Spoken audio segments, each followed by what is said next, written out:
Hello friends, welcome back to my channel. तो friends, आज की जो वीडियो है, इस वीडियो में हम बात करेंगे कि सीटेट के एग्ज़ाम को कैसे मैंने पहली बार में ही क्लियर किया। जी हाँ दोस्तों, हमने जो है अभी तक 3 बार सीटेट के एग्ज़ाम को दिया है और तीनों बार जो है कि मैंने सीटेट के एग्ज़ाम को क्लियर किया है। तो क्या स्ट्रेटजी मेरी थी, किस तरह से मैं पढ़ाई करता था कि पहले ही अटेम्प्ट में मैंने सीटेट के एग्ज़ाम को क्लियर कर दिया।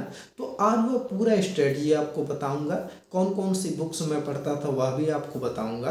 तो फ्रेंड्स, आप इस वीडियो को शुरू से लास्ट तक देखिएगा, क्योंकि आपको बहुत ही ज़्यादा हेल्प मिलेगी अगर आप सीटेट की तैयारी करते हैं।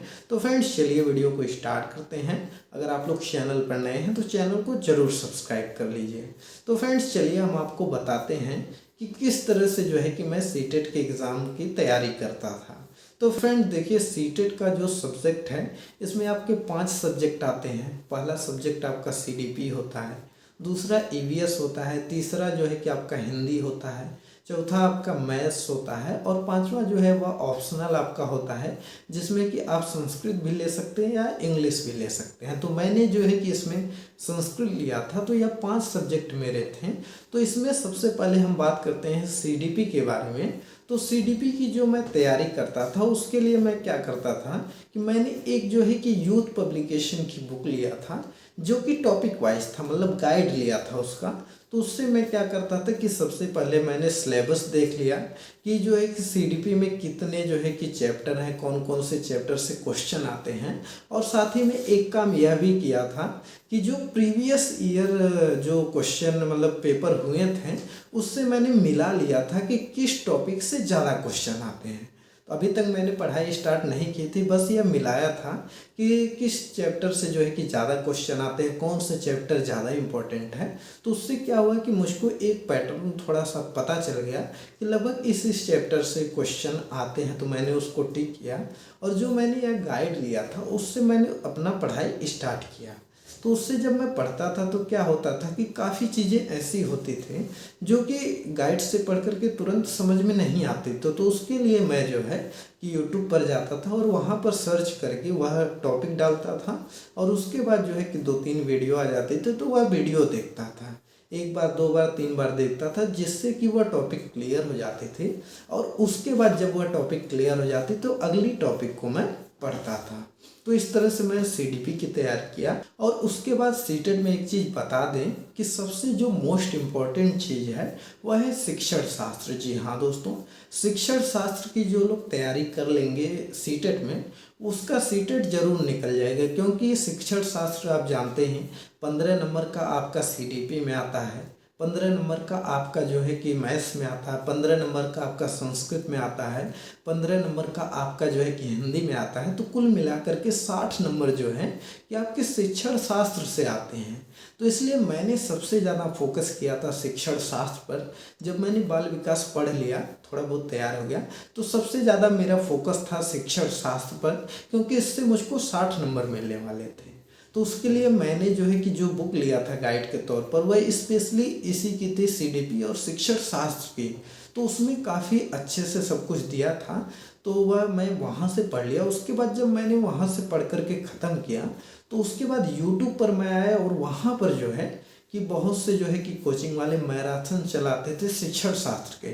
जैसे हिंदी का मैराथन था शिक्षण शास्त्र का, उसके अलावा जो चंद्रा इंस्टीट्यूट का पवन सर चलाते थे मैथ्स का, जिसमें कि पढ़ाते थे मैथ्स का शिक्षण शास्त्र जो है। उसके अलावा संस्कृत जो है कि संस्कृत गंगा पर संस्कृत का शिक्षण शास्त्र चलता था। तो यह सब जो चैनल मैं फॉलो किया और वहाँ से जो है कि मैंने स्पेशली मैराथन देखा। मेरा डेली का क्लास में नहीं देखता था, स्पेशली मैंने मैराथन देखा। और दूसरी चीज़ यह भी किया कि जब मेरा सिलेबस कंप्लीट हुआ, मतलब यहाँ से मैं पढ़ लिया, तो उसके बाद मैंने एक प्रैक्टिस सेट भी ले लिया। तो यह चीज़ ले लिया था। और आपको बता दूं कि मैं स्पेशली हिंदी के लिए कोई बुक नहीं लिया था, ना ही मैंने जो है कि मैथ्स के लिए कोई बुक लिया, और ना ही मैं ईवीएस के लिए कोई बुक लिया। हाँ, संस्कृत के लिए मैंने बुक लिया था, क्योंकि मेरी संस्कृत काफ़ी ज़्यादा कमज़ोर थी। तो उसके लिए मैंने जो संस्कृत गंगा चैनल है सर्वज्ञ भूषण सर का, उनकी जो एक किताब आती है विजयी भव नाम से, उसको मैंने ख़रीदा था और वहाँ से मैंने संस्कृत को पढ़ाई किए थे, तो उससे बहुत ही ज़्यादा हेल्प मिला। बाकी जो उसका शिक्षण शास्त्र है उसको मैंने यूट्यूब से मैराथन द्वारा ही कवर किया।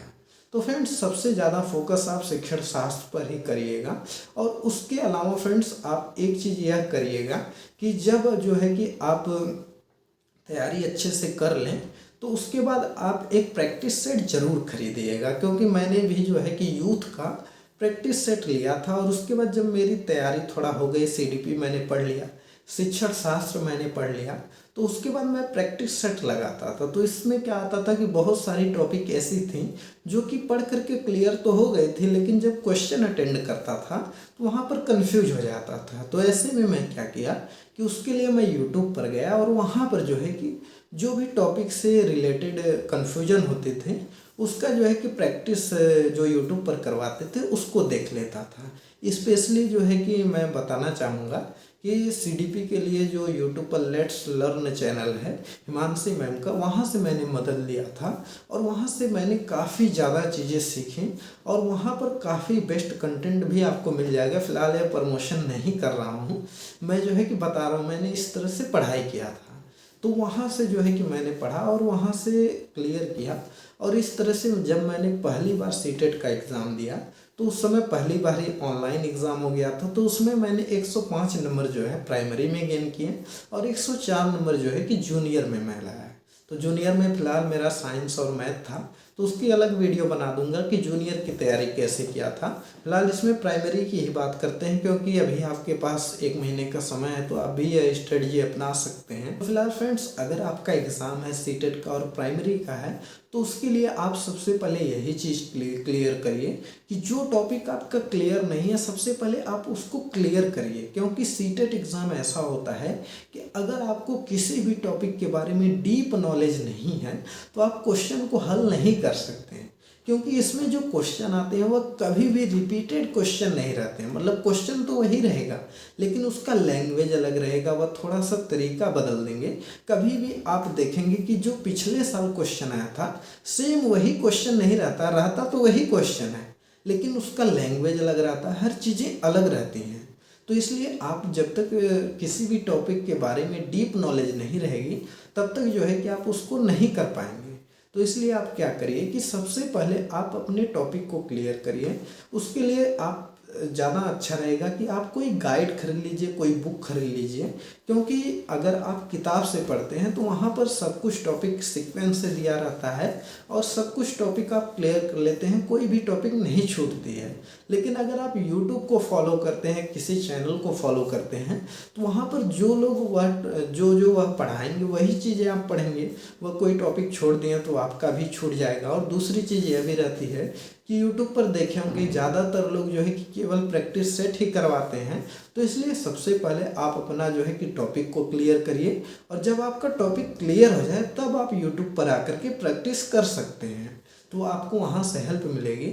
और दूसरी चीज़ आप ऑफलाइन भी प्रैक्टिस सेट खरीद लीजिएगा, क्योंकि अगर आप किताब से प्रैक्टिस सेट करते हैं तो काफ़ी ज़्यादा मदद मिलती है, आपके सोचने का तरीका बदल जाता है। क्योंकि आपको पेपर जो है वह ऑफलाइन देना है, ऑनलाइन नहीं देना है, तो इसलिए आपको अच्छा रहेगा, बेनिफिट मिलेगा।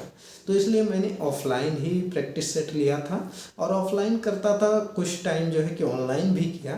तो इस तरह से मैंने पहली बार में जो है कि 105 नंबर लाया और जूनियर में 104 नंबर था और दूसरी बार में जो है कि मैं 112 नंबर लाया प्राइमरी में और मेरा उसमें जूनियर भी भरा था तो उसमें 115 नंबर थे। और तीसरी बार जब मैंने दिया तो उसमें 122 नंबर थे और दूसरी बार जो है कि उसमें जो दूसरा पेपर होता है उसमें 118 नंबर के आसपास थे। तो तीनों बार मैंने दिया और तीनों बार मैंने जो है कि सीटेट के एग्ज़ाम को क्लियर किया। फिलहाल फ्रेंड्स चलिए इस वीडियो को स्टॉप करते हैं। आई होप कि यह वीडियो आपको पसंद आई होगी। अगर यह वीडियो आपको पसंद आई हो तो इस वीडियो को लाइक करिए, ज़्यादा से ज़्यादा शेयर करिए और चैनल पर नए हैं तो चैनल को ज़रूर सब्सक्राइब करिए।